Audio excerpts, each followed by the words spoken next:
warahmatullahi wabarakatuh. Halo, selamat datang dan selamat bergabung di Botsolik, Podcast of Soil Knowledge and Science, Departemen Ilmu Tanah dan Sumber Daya Lahan, Fakultas Pertanian IPB University. Halo Soilers, kenalin saya Nurul Ashifah, MSL 59 yang akan memandu jalannya podcast kali ini. Nah, di podcast kali ini kita tentunya membawakan topik yang menarik banget untuk mahasiswa ilmu tanah. Apalagi kalau bukan mengenai peran ilmu tanah dalam mengembangkan alternatif pupuk yang lebih terjangkau. Membahas mengenai pupuk, sudah hadir di sini narasumber yang berpengalaman di bidangnya. Di sini telah hadir Profesor Dr. Insinyur Arif Hartono MSc AGR, dosen Departemen Ilmu Tanah dan Sumber Daya Lahan IPB University. Selamat siang Bapak. Gimana siang. Bapak kabarnya hari ini? Alhamdulillah, baik. Baik, alhamdulillah ya. Sebelum lanjut ke materi nih, mungkin boleh sharing dulu Pak. Apa saja sih kesibukan Bapak akhir-akhir ini? Ya, terima kasih nih saya sudah diundang di podcast ya. Kesibukan saya akhir-akhir ini cukup sibuk sebenarnya. Jadi yang pertama ada kewajiban bagi saya untuk membuat buku, sehingga beberapa waktu saya sebagian saya gunakan untuk itu, untuk membuat buku. Kemudian saya sedang mengerjakan juga yang terkait dengan pupuk nih, ya. Jadi ada beberapa kerjasama. Yang pertama dengan yang sedang berlangsung ya, itu dengan pupuk PT Petrokimia Gresik ya, PT Petrokimia Gresik. Itu kita bekerjasama dalam meneliti Petronano gitu ya. Petronano itu sebenarnya nano urea ya, nano urea. Jadi urea yang berukuran nano gitu ya. Ini sedang saya coba, kita sebut dengan uji efikasi ya, uji verifikasi. Kebetulan lahannya di milik Dinas Pertanian di Citayam. Ya. Yang kedua dengan pupuk Sriwijaya, PT Pupuk Sriwijaya ya, Palembang. Ini saya bekerjasama dengan PT Usri ya, Pupuk Sriwijaya,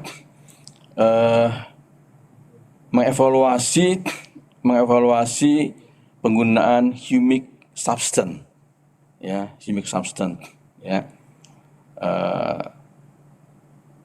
untuk perbaikan sifat tanah ya, pada tanah yang disebut dengan mungkin suboptimal gitu ya, dimana terutama yang bertekstur pasir ya, yang bertekstur pasir, jadi yang sandy soil ya. Ini juga sedang berlangsung ya. Dan lain-lainnya seperti biasa sebagai dosen saya mengajar, kemudian membimbing mahasiswa ya dalam perkuliahan, dan juga sebagai pembimbing skripsi ya, yang membimbing skripsi beberapa mahasiswa. Oke, baik. Cukup sibuk sekali ya Prof. Arif ini. Oke, kita masuk ke materi nih Pak. Kalau kita berbicara mengenai pupuk, seringkali kita mendengar istilah pupuk organik dan pupuk anorganik. Kalau pupuk organik, teman-teman mungkin sudah banyak yang tahu. Tapi mengenai pupuk anorganik nih, apakah istilah pupuk anorganik ini tepat untuk menggambarkan pupuk kimia yang saat ini banyak beredar? Iya, memang tepat ya. Seperti halnya kita belajar kimia, ada kimia anorganik, ya kan? Kimia organik, gitu ya. Pupuk juga disebut dengan pupuk juga ada pembagiannya, ya. Pupuk anorganik dan pupuk organik. Pupuk anorganik dibagi dua, ada pupuk tunggal, ya. Pupuk tunggal itu urea, ya sekarang dulu TSP, sekarang SP ya, SP36.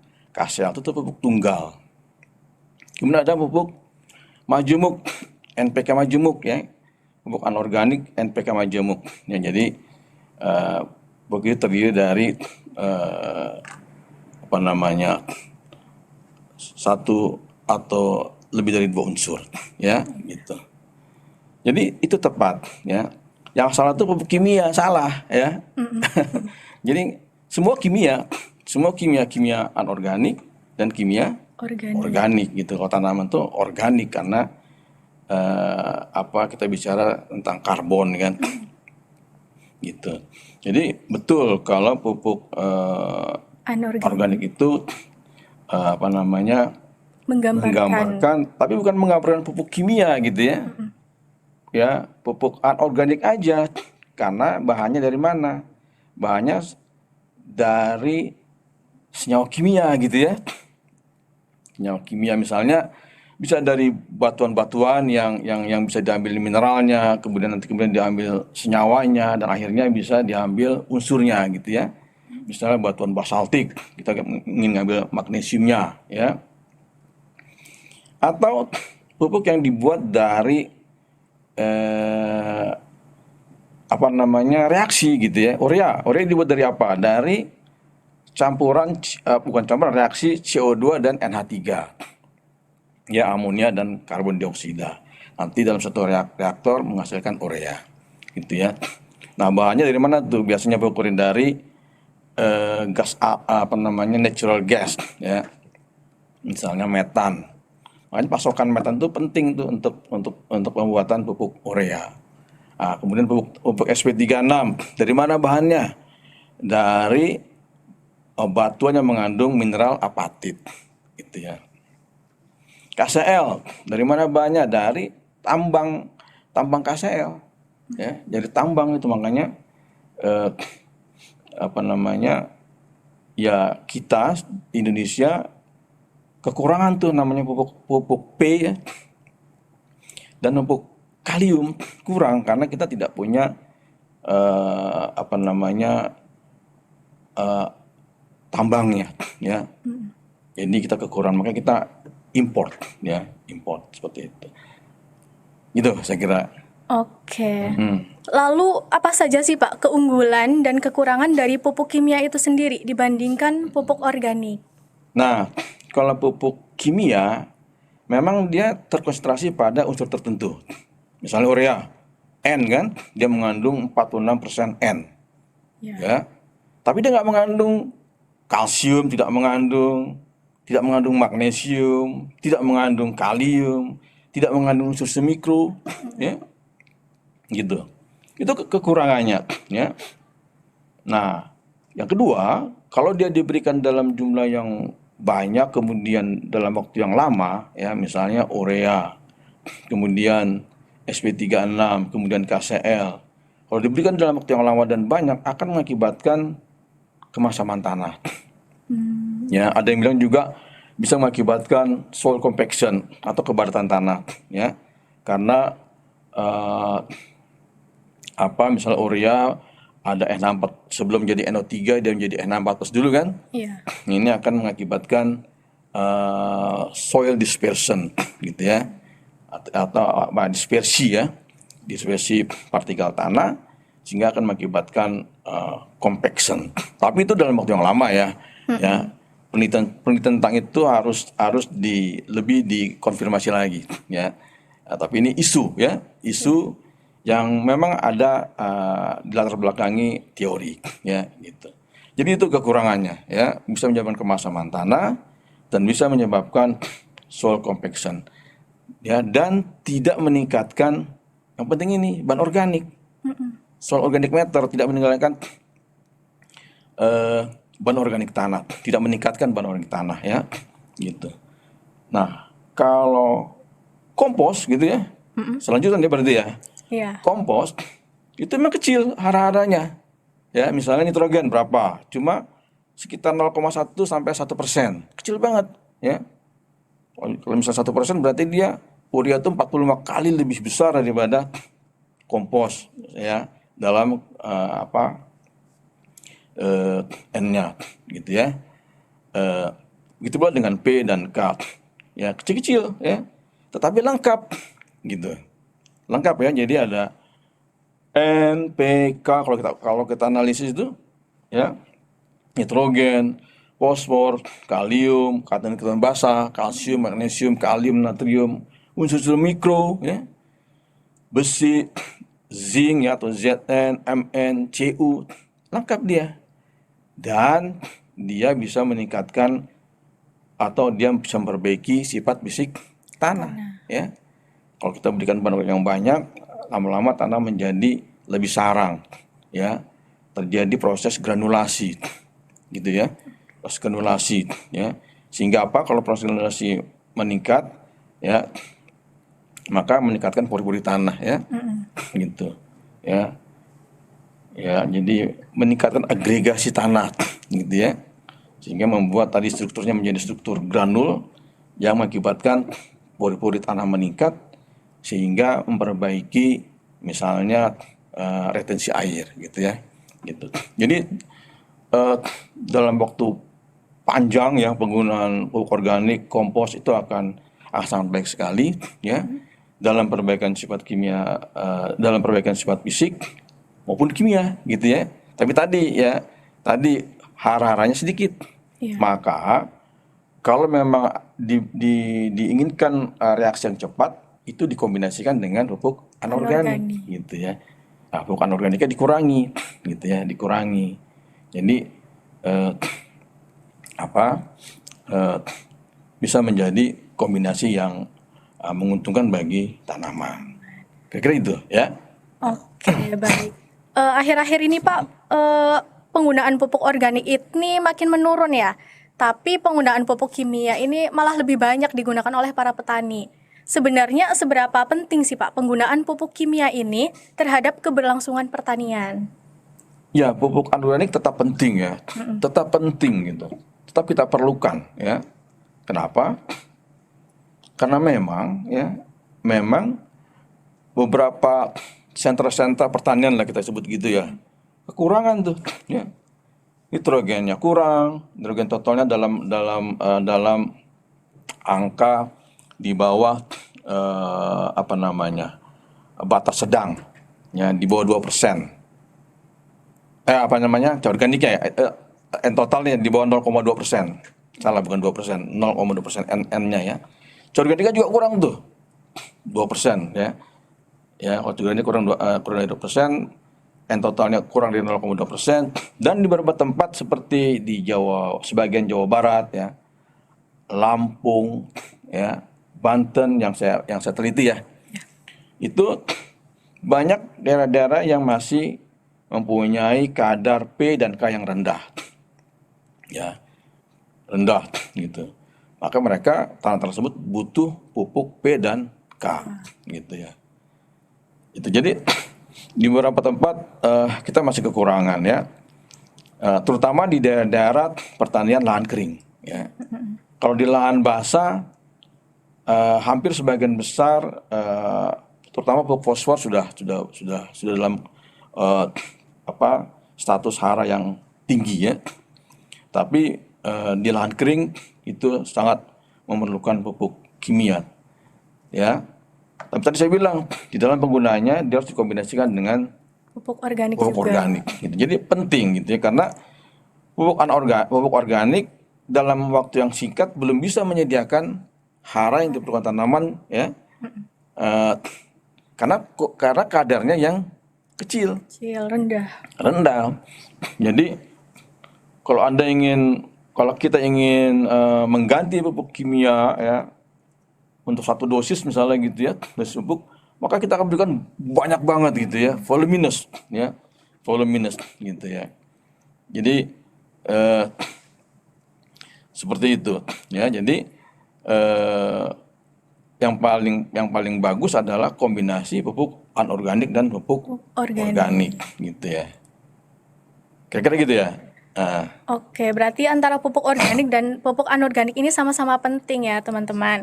Lalu kalau kita membahas mengenai harga pupuk itu sendiri Pak, harga pupuk sekarang bisa dibilang sedang tinggi khususnya pupuk kimia. Dan meningkatnya harga pupuk ini berdampak pada lahan pertanian dan para petani yang menyebabkan kenaikan harga pangan juga. Bagaimana nih pendapat Bapak mengenai hal tersebut? Ya, tapi salah tuh, jangan pupuk kimia. pupuk anorganik ya. Anorganik ya. Organik, karena semua juga pupuk kimia ya. Tadi ada kimia anorganik, kimia organik, pupuk anorganik, pupuk organik gitu ya. Nah, kenapa sekarang jadi mahal begitu ya? Iya.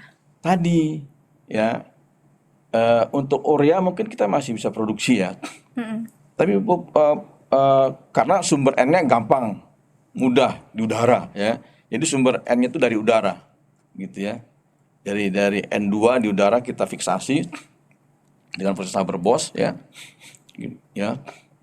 Jadi tadi ya metan, kemudian udara yang mengandung N dan N2 dan CO2 ya, kemudian dari situ menghasilkan CO2 dan NH3, CO2 NH3 kemudian direaksikan menjadi CONH2 dua kali urea. Nah itu ya, gitu ya. Itu masih bisa kita produksi ya, mungkin ya. Nah, tapi kalau TSP KSL, apalagi TSP atau SP36, itu kita tuh import bahannya. Hampir 100% tuh rock fosfatnya itu ya, batuan fosfatnya itu ya, rock fosfat itu import dari negara lain ya, terutama misalnya dari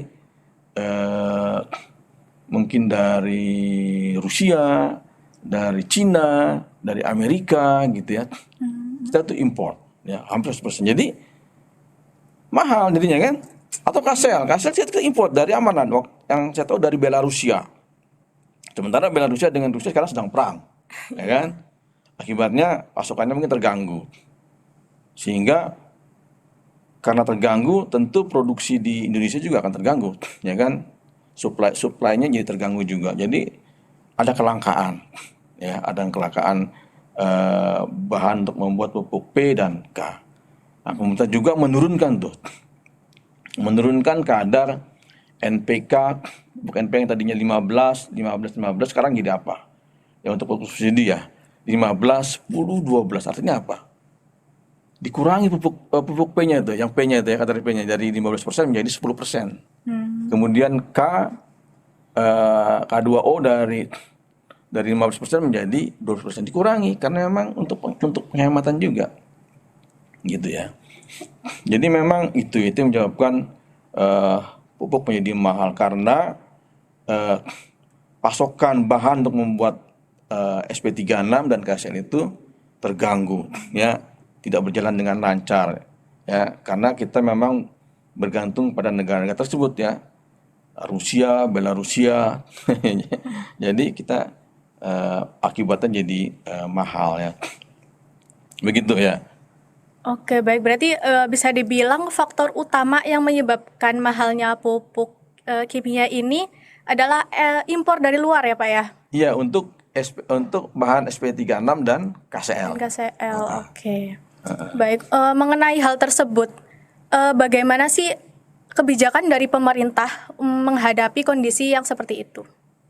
Nah, pemerintah ya, yang jelas kelihatan adalah menurunkan kadar P dan K di formula pupuk NPK ya, dari 15 menjadi 15, 10, 12. Jadi kalau pupuk subsidi itu dapatnya urea dan NPK 15, 10, 12 gitu ya. Tapi kalau yang non subsidi mungkin banyak juga karena kan dia dipasok dari berbagai perusahaan ya. Dari perusahaan sehingga di pasar juga ada juga gitu ya. Ya. Seperti itu. Itu langkah yang dilakukan oleh pemerintah. Jadi melakukan penghematan ya. Dan juga beberapa peneliti itu ya supaya harga pembelian atau harga pemakaian pupuk P itu menjadi murah, itu tidak menggunakan SP36 tapi langsung batuan fosfatnya. Jadi tidak melalui proses gitu ya. Jadi batuan fosfat itu lebih murah. Nah, itu yang sedang direkomendasikan ya oleh beberapa peneliti kita ya. Ya, salah satunya dari BRIN ya. Waktu itu saya menguji tuh Pak Mas Teddy ya. Pak Mas Teddy itu menganjurkan kita menggunakan rock fosfat dikombinasikan dengan pupuk organik, dalam ini pupuk kandang gitu ya. untuk pemenuhan kebutuhan fosfor gitu ya. Nah, kalau KCL, ya ini pemerintah menghimbau supaya petani itu mengembalikan hasil panennya sebagian ke lahan pertanian, misalnya padi ya. Mereka disarankan untuk mengembalikan jerami gitu ya ke tanah sawahnya, supaya apa? Supaya kaliumnya itu bisa bisa dapat ditambah dari jerami itu ya, karena jerami itu banyak mengandung kalium gitu ya. Nah itu ya, walaupun di dalam praktiknya memang ada konflik of interest ya, ada yang konflik dengan penggunaan jerami untuk ternak gitu ya, sehingga masih kita harus lihat ya bagaimana pengembalian jerami ini apakah sudah tersosialisasi di level petani gitu ya, jadi mereka mengembalikan itu ke sawahnya untuk memenuhi kebutuhan kaliumnya. Jadi gitu ya. Jadi ada berapa tadi pemerintah ya, langkah-langkah yang dilakukan oleh pemerintah ya. Jadi yang pertama tadi adalah menurunkan kadar P dan K pada formula NPK-nya ya, dari 15-15-19 menjadi 15-10-12. Kemudian yang kedua adalah untuk fosfat ya, untuk fosfor rekomendasi penggunaan rock fosfat ya, rock fosfat langsung gitu ya, direct aplikasi ya, penggunaan langsung batuan fosfat untuk memenuhi kebutuhan fosfornya. Nah, ini dia direkomendasikan dengan pupuk organik ya, atau misalnya pupuk kandang. Kemudian yang ketiga adalah merekomendasikan atau meminta kepada petani untuk mengembalikan jerami ya, dalam ini karena kita padi ya, misalnya padi ya, menggunakan jerami ke lahan sawahnya untuk supaya kalium dapat dipenuhi sebagian dari dekomposisi jerami gitu ya, saya kira ya yang dilakukan pemerintah. Oke, jadi itu teman-teman kebijakan dari pemerintah menanggapi kondisi harga pupuk kimia yang meningkat. Lalu mengacu pada pertanyaan saya tadi di awal mengenai dampak. Apa saja dampak dari kenaikan harga pupuk kimia itu sendiri, terutama di bidang sosial ekonomi nih Pak, seperti petani kecil dan produksi pangan di Indonesia. Seperti apa dampaknya Bapak? Ya, dampaknya sangat terasa ya.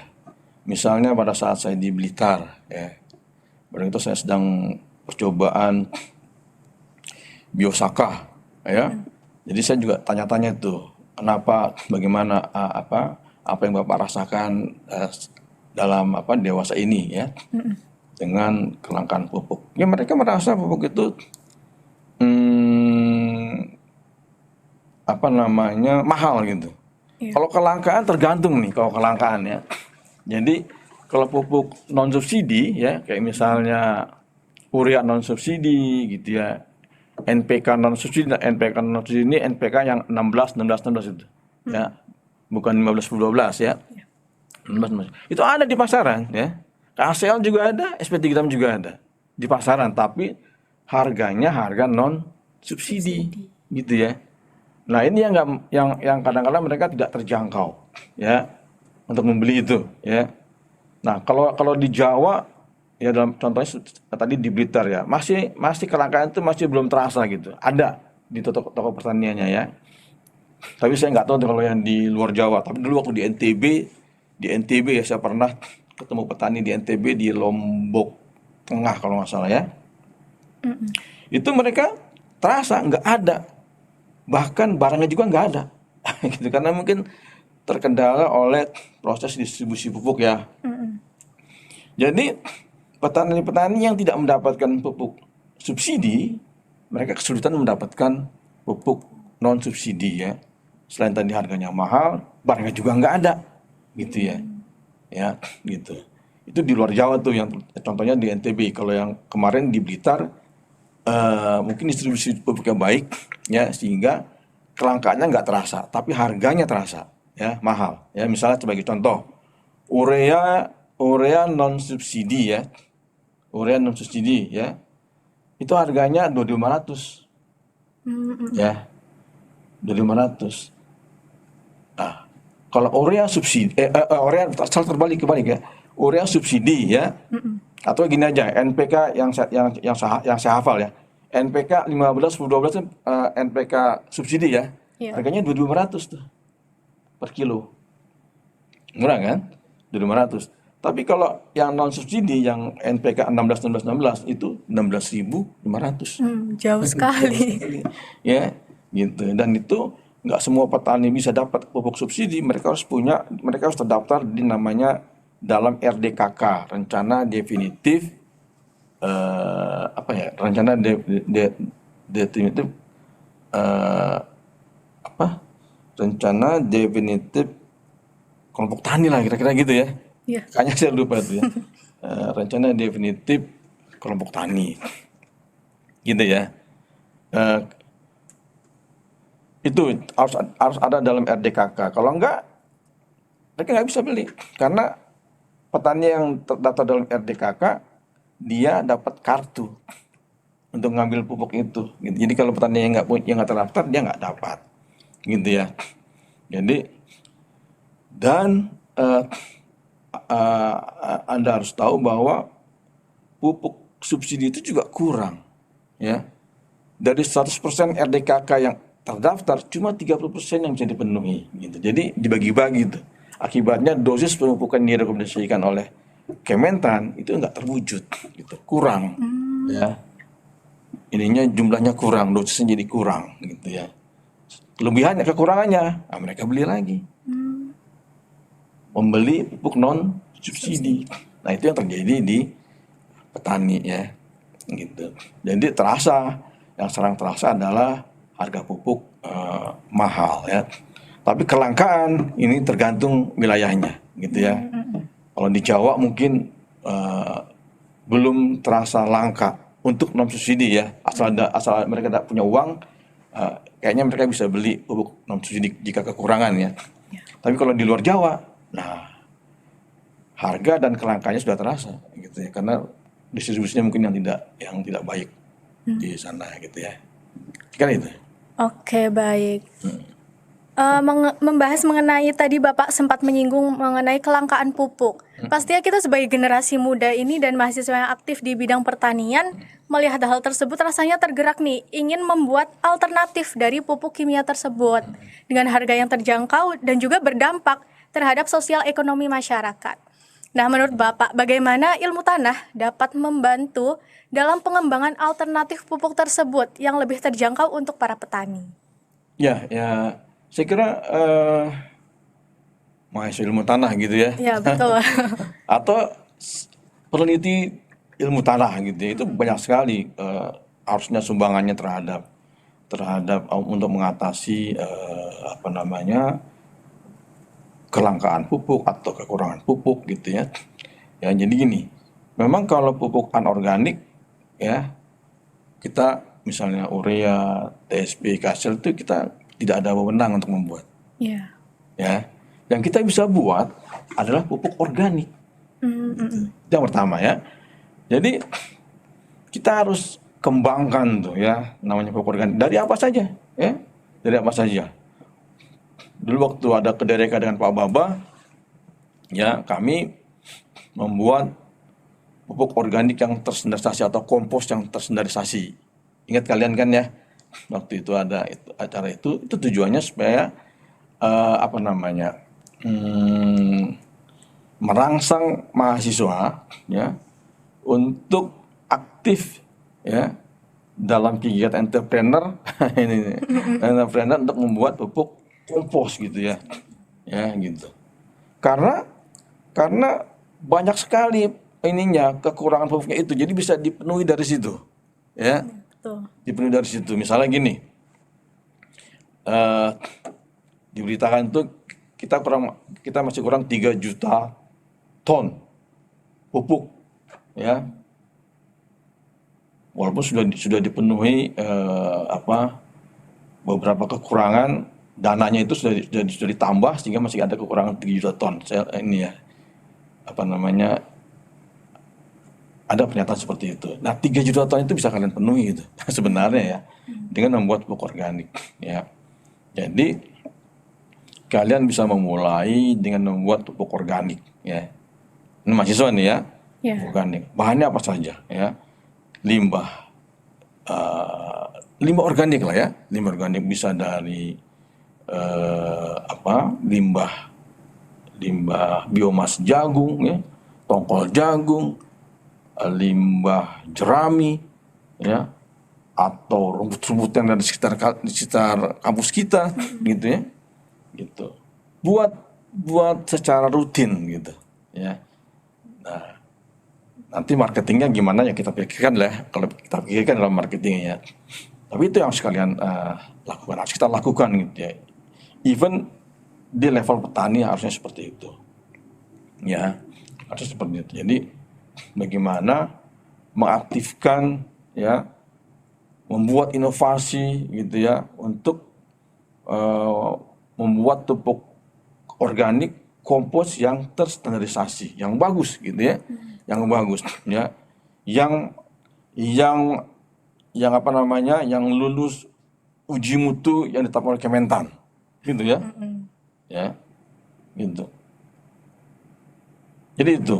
Yang kedua ya, kita sudah melakukan ya, misalnya di Sipindo sebenarnya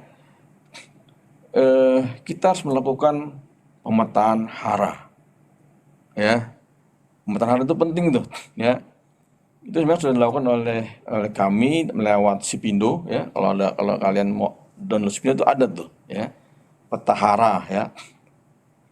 Peta P, peta kalium, pH, kemudian nitrogen gitu ya. Tujuannya apa? Supaya kita tahu ya daerah mana sih yang sebenarnya memerlukan pupuk gitu ya. Jadi itu harus kita baca tuh. Wilayah mana yang sudah kelebihan fosfor misalnya. Nah, kalau gitu kita bisa memberikan rekomendasi kepada pemerintah di daerah A atau B atau C ini udah kelebihan fosfor nih. Oleh karena itu dosisnya dikurangi, diberikan ke daerah lain yang kekurangan. Jadi memperbaiki distribusi pupuk lewat pemetaan hara, ya. Itu yang harus kita lakukan sehingga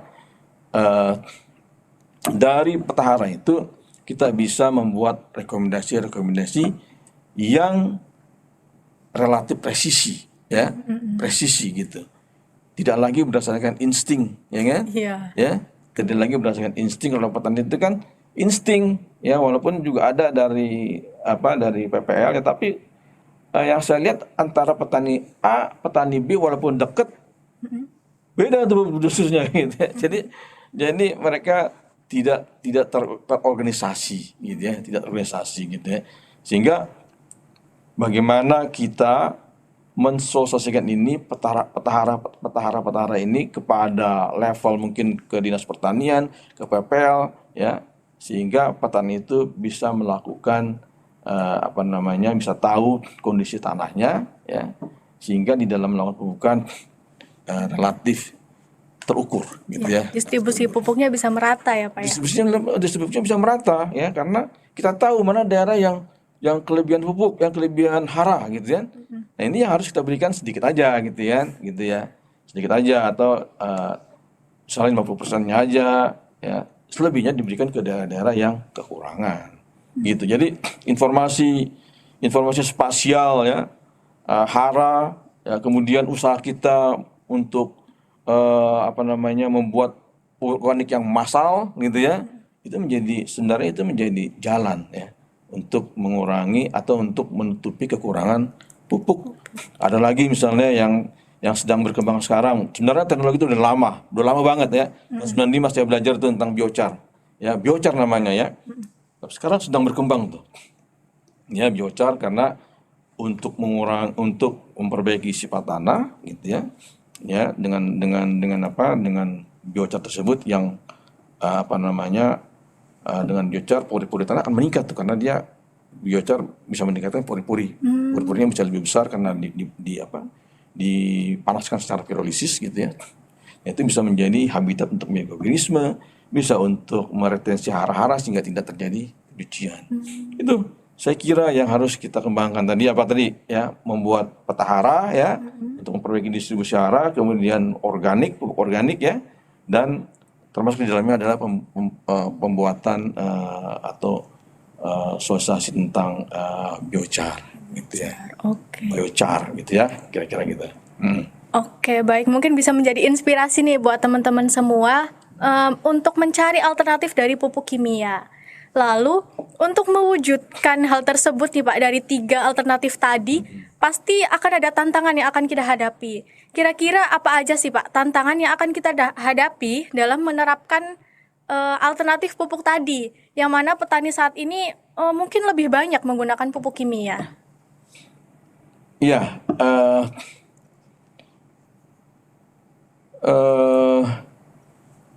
yang pertama memang ya walaupun saya belum tahu ya apakah kemudian petani sekarang ini banyak menggunakan pupuk kimia atau bagaimana ya. Mereka menggunakan pupuk kimia iya ya, Ya. tetapi challenge-nya kita mensosialisasikan ya. Ya, kita mensosialisasikan lebih banyak. Ya mungkin itu klise ya, organik, tapi itu penting ya. Kita sosialisasikan dengan baik ya, dengan massal bahwa penggunaan pupuk organik ini selain memperbaiki sifat fisik juga membantu penyediaan hara yang diperlukan oleh tanaman gitu ya. Jadi untuk mengurangi ketergantungan kepada pupuk kimia, dan secara long term dia bisa memperbaiki tanah ya, gitu, baik secara fisik, kimia dan biologi gitu ya. Jadi sosialisasinya ini harus kuat gitu ya, harus kuat gitu. Nah yang kedua kita harus sesering mungkin memperbaiki database tanah. Ya, tadi kan saya bilang kita bikin bikin peta hara. Nah, database-nya kita perbaiki gitu ya, kita tambah dan kita perbaiki. Jadi kalau misalnya, karena NPK ini kan termasuk hara yang dinamik ya kan. Ya, kalau P mungkin lebih mungkin nggak terlalu dinamik, tapi kalau N wah dinamik sekali itu. Atau K itu dinamik gitu ya. Memang itu harus kita update gitu ya. Nah, memang itu tantangan karena itu membutuhkan biaya ya. Mungkin biaya boleh dibilang survei haranya ya. Jadi gitu. Jadi itu bisa terkendala dengan hara. Jadi perlu kerjasama ya, mulai perguruan tinggi, instansi yang terkait, dinas pertanian, kemudian instansi terkait yang ada di desa untuk memberitahu ya, di sini haranya berapa, di sana haranya berapa, nanti kita kumpulkan terus gitu ya, sehingga nanti informasi itu tidak statik tapi dia dinamik juga, sehingga kebutuhan ke depan berapa nih Pak pupuk hara apa yang saya berikan, oh segini dulu, segini, karena sudah ada tambahan data yang pembaruan data, maka pupuknya menjadi segini, menjadi A misalnya gitu ya dosisnya. Nah ini yang harus kita kerjakan ya. Kita harus bikin database tanah ya, database tanah itu penting tuh ya. Mungkin kalau nggak secara bisa level IPB, bisa level nasional gitu ya. Kita kan banyak tuh institusi yang terkait dengan ilmu tanah ya. Pasti mereka punya data-data yang bisa kita gunakan sebagai database dan kita olah ya. Sehingga kita bisa memberikan informasi kepada petani ya, data-data hara di tanahnya tersebut ya. Nah ini sebenarnya kita sudah buat nih dengan Spido tadi. Jadi petani itu dengan Spido itu sudah bisa cek tanahnya tuh di titik yang dia berdiri. N-nya berapa, P-nya berapa, K-nya berapa gitu ya. Udah bisa. Cuma tadi saya bilang updated perlu gitu ya. Ya kalau nggak setahun sekali, 3 tahun sekali, atau 5 tahun sekali harus diupdate gitu ya. Harus diupdate. Itu tantangannya untuk memperbaiki informasi hara tanah ya, hara dalam tanah ya, di lahan-lahan pertanian ya. Terus yang kedua tadi challenge-nya bagaimana kita mensosialisasikan ya secara massal tentang pupuk organik ini ya. Makanya kita bikin kilang tuh di sana, tanah-tanah kan, kilang supaya kita bisa melatih, bisa membuat gitu ya, pupuk organik tersebut gitu. Ya, kita bisa berinovasi di situ, kita bisa lakukan. Gitu ya. Kalau sudah punya prototype, wah ini pupuk yang bagus nih, ya kita bisa sampaikan ke level yang lebih tinggi lagi untuk diperbanyak gitu ya. Nah, saya kira itu yang dilakukan. Jadi masih tergantung sekali kepada pupuk anorganik ya, gitu. Oke, baik, berarti untuk alternatif ini kita tantangannya adalah mensosialisasikan dan pembaharuan data, teman-teman. Oke, kita udah masuk ke pertanyaan terakhir nih Pak sebelum kita akhiri podcast kita pada siang hari ini. Menurut Bapak, peran apa yang dapat dimainkan oleh ilmu tanah dalam mendorong penggunaan bahan-bahan yang bersumber secara lokal dan didaur ulang sebagai pupuk organik, sehingga bisa mengurangi nih ketergantungan pada pupuk kimia itu? Nah, tadi kan sudah saya sebut tadi ya. Tadi jawabannya hampir sama tuh ya. Ya, kita harus apa namanya ya? Nah ini sosialisasi hal tersebut gitu ya. Dengan pengetahuan kita memberi informasi kepada petani bahwa ya misalnya tadi ya, ini kan intinya kita menggunakan organik ya. Ya, betul. Ya, bahwa dengan penggunaan pupuk organik ya itu bisa memperbaiki sifat fisik, kimia dan biologi tanah gitu ya. Jadi gitu. Harus juga kita banyak data ya yang mendukung itu ya. Jadi penelitian tentang pupuk organik ya baik itu kita harus mengumpulkan tuh ya mungkin beberapa artikel tentang pupuk organik yang kita lakukan gitu ya, supaya itu mengkonfirmasi gitu ya,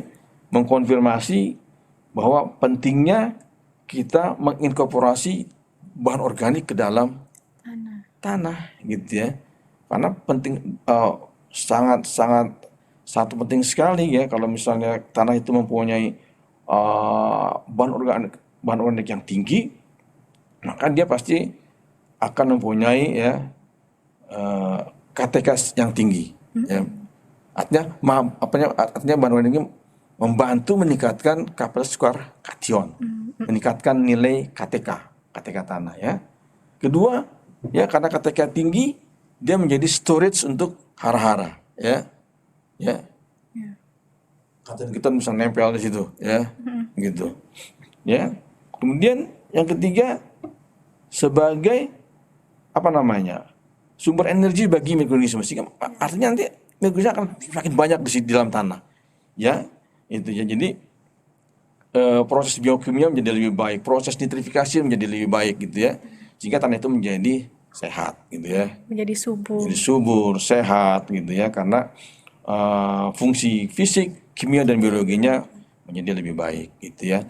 Nah, kalau kimia, kalau tadi jadi kimia, kalau pupuk anorganik ya, dia penyedia hara ya, tapi ada efek-efeknya ya. Tadi saya bilang di awal tadi ya. Kalau misalnya kita memberikan terlalu banyak dalam waktu yang lama, dia bisa mengakibatkan kemasaman tanah, soil acidity.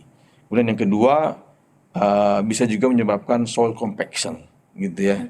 Apalagi tanpa dibarengi tanpa kombinasi dengan bahan organik. Kalau hanya pupuk anorganik ya. Gitu.